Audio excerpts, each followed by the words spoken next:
Hi, Shalom Chaverim. Can you explain to me the difference of being stuck in an elevator or being stuck on an escalator? Now, all of us know, but I'll articulate it in any case. When you're going between floors and suddenly this little house stops, and most people begin to become agitated. Why? Because there's nowhere to go. You're boxed in. From all four directions, there's an obstacle. You don't have options. Very little to do other than to wait for the technician. If you're on an escalator and it stops, all you have to do is choose whether you want to walk up or walk down. But to wait 8 or 9 hours on that stuck escalator waiting for a technician seems downright foolish. In addition to which, in the majority of cases, right adjacent to the escalator is usually stairs. So imagine yourself going into a beautiful, maybe Nordstrom or something to that effect. You're going from the ground floor. One fellow is into fitness, so he's walking up the 37 or 52 steps, and the other one is on the escalator, and as he's midway, he sees this fellow stuck. He says, "What are you doing there?" He says, "Well, it's broken. It's already 3 hours. I'm waiting. They keep on saying he's on his way." He says, "Silly man, I'll give you my hand. Just climb over the obstacle and let's walk up." In many ways, people's lives are like an escalator. Things are always moving and moving upwards. So, though there's no such thing as the perfect life, in the nicest of cases, a kid grows up with well-adjusted parents, gets a wonderful education, everything is moving along splendidly, goes to college, gets involved in a relationship, everything is fine, and then suddenly he hits a wall. The relationship breaks up, and he's devastated. Now, if this person is used to being on an escalator, he's used to someone carrying him, whether it be friends or family, or perhaps neighborhood and tradition, then he's just going to wait there. The fact that there's no movement causes him great consternation. Or for that matter, the person who's always found a job, and one day his company goes bankrupt, and suddenly he is stuck. For some people, they don't recover. They're just waiting on that stop or that obstacle. The step is not moving, and they're waiting for someone to come and fix it. And everyone else is moving by them. What's the problem?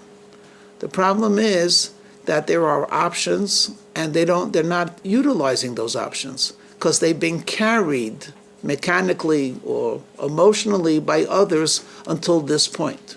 In fact, one could go a step further and suggest the fact that the movement has temporarily stopped is in order to encourage the person to exercise his own legs, his own muscles, and in this case, to become slightly more independent and to grow. I want to share with you a very powerful Hasidic story from a very holy tzaddik whose name was Avram Yeshua. He was known as the Apta Rebbe, and in addition to his great scholarship and piety and holiness, he loved fellow Jews. As a matter of fact, his teachings are collected in a work called Ohev Yisrael, Lover of Israel. And here's a story of one of thousands that occurred with him. One day, he's in his office receiving people to advise and to elevate and to bless. And a lady comes into his office, a youngish woman, but her face looks as if she had suffered for years. And when she comes to the Rebbe, she's so overwhelmed with emotion, she could barely talk. She's crying. The Rebbe waits and with compassion says, "How can I help you?" She says, Rebbe, I am the worst person on earth. I know I'm not allowed to commit suicide, but that's what I feel like doing. And the Rebbe gently asks, what is it about your life that you feel is so not worth living that you want to, God forbid, take it? She says, I am married for 2 years, and not that long ago, I gave birth to a child. We were both overjoyed and thankful that the Almighty trusted us with young life. What happened was we're very poor. We all essentially live in a one-bedroom apartment. And I was so exhausted that after nursing the child, I put my baby next to me, and in the course of the night, without realizing it, I smothered the child. When I woke up, I saw a lifeless baby, and I could not believe what had occurred. A mother just killed her child. Well, the tragedy was terrible to bear. And though my husband hasn't said anything since about it and has gone back to work, I cannot live with myself. For weeks at an end, I did not sleep, could barely eat, and did not leave the home. And finally, I decided I have to do penance. So I've been fasting once a week. I've not been bathing. I've been punishing myself. But I feel that I'm not doing enough. So I came to you, Holy Rebbe, to ask for an atonement. What should I do to atone for this transgression? For literally murder of a mother murdering her own baby, and once again she bursts out with tears. The Rebbe is listening with great, great empathy. When she comes down, she says, Rebbe, whatever you tell me, I will do. Don't be lenient on me because I'm a woman. I'm willing to fast every single day of the week if you tell me that I should wander about because wandering is an atonement. I'll do that. If you tell me that I'm not worthy of being a wife because I was a terrible mother, I'll do that. Just tell me. I have to get rid of this burden of guilt. And the Rebbe said, there is an atonement. But I'm frightened to tell you because it's going to be very difficult for you to bear. And she shouts, Rebbe, I assure you, whatever you tell me, I will do. And he says, I'm not sure you're willing to listen to me. Because if you don't follow my instructions exactly, you will not be atoned for. Rebbe, I promise. When she said that, the Rebbe told her, this is your atonement. You are to assure me that you will eat 2 meals every single day. Whether they be large or small is irrelevant. No fasting. And you have to assure me that before the Shabbat, you will put on Shabbat clothing and whatever adornments you have, whether it be makeup or jewelry, you should show honor to the holy Shabbat. And that includes the holidays. She looked at the Rebbe bewildered. I'm telling you, I'm not a good person. I did a sin. If I would have been only more careful, it never would have happened. And you're telling me I should eat, bathe, dress?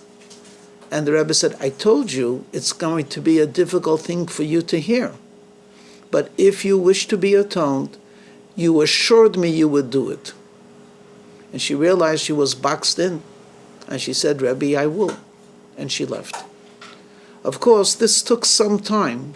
When she went out, the Hasidim asked if she could share something of what had taken place.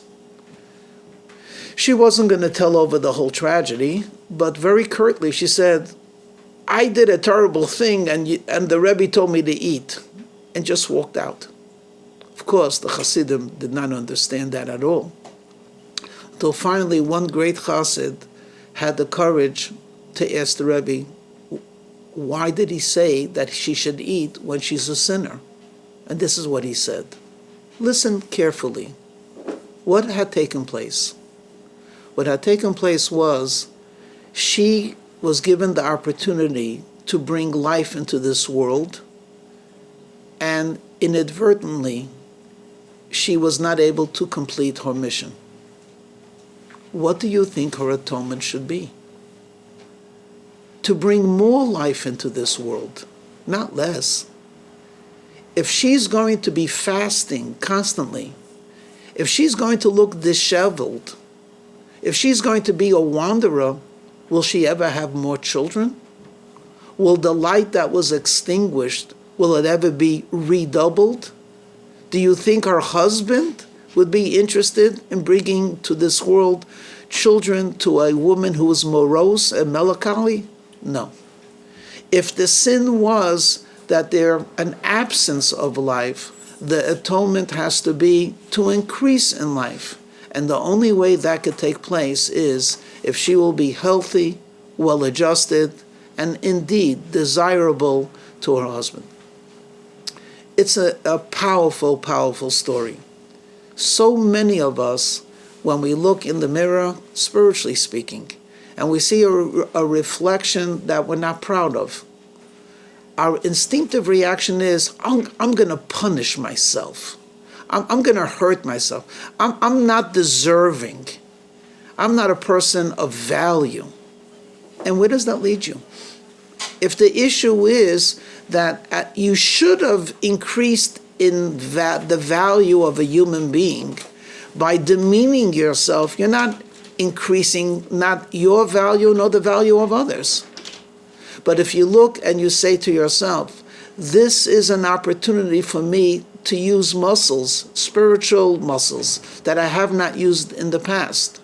The ability to get up after falling down. The ability to climb after being bruised. The ability to fly when I thought I'm barely crawling. That's unique. Don't be stuck on the elevator. Use it as an opportunity to walk. Shalom.